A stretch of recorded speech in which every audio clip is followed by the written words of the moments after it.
bienvenue sur Lab. Aujourd'hui on prépare un tartare d'avocat crevette frais et coloré. Je vais te montrer quelques techniques simples pour garder le goût et la texture. Pour les ingrédients, il te faudra 2 tomates, 2 avocats bien mûrs, un oignon rouge, environ 100 g de crevettes cuites, une petite boîte de maïs, une botte de basilic frais, du jus de citron vert, de l'huile d'olive, un peu de moutarde, du sel, du poivre et du sucre. On commence la veille par couper les tomates en dés, un petit peu plus gros que les grains de maïs, pour que le mélange soit bien homogène. On les dépose dans une passoire, on ajoute une bonne pincée de sel, une demi-cuillère à café de sucre, on mélange, on couvre et on laisse égoutter toute une nuit au frigo. Le sel va faire ressortir l'eau des cellules et le sucre va équilibrer l'acidité.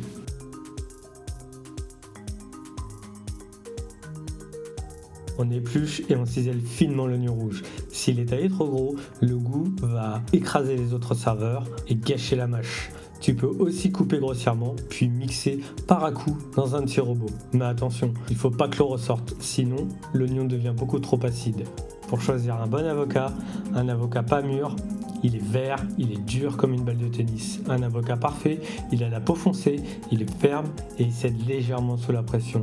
Trop mou, peau fripée, il est déjà trop tard.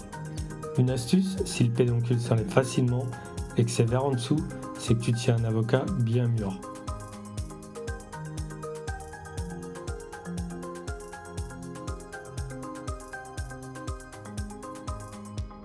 On passe au basilic. On écarte les feuilles, on superpose d'abord les grandes feuilles, puis on ajoute les petites par-dessus. On retourne le paquet.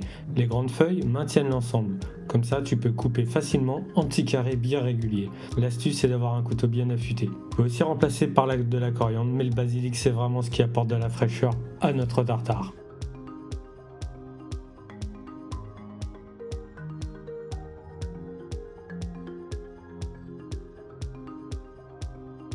Après une nuit au frigo, on retrouve nos tomates qui ont dégorgé toute leur eau de végétation. Tous nos éléments sont prêts, on va pouvoir passer à la vinaigrette.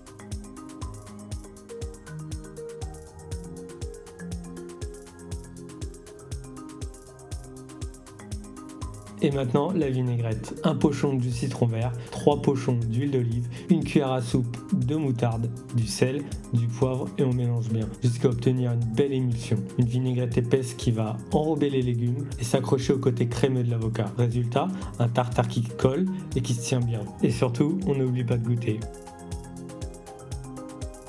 La moutarde, c'est pas qu'une question de goût. Elle contient des protéines et surtout des mucilages et des polysaccharides. Ce sont des molécules qui ont un côté qui aime l'eau et un côté qui aime l'huile. Elles se placent entre les deux et les deux empêchent leur séparation. Résultat, une vinaigrette qui se tient, elle devient plus épaisse, brillante et homogène.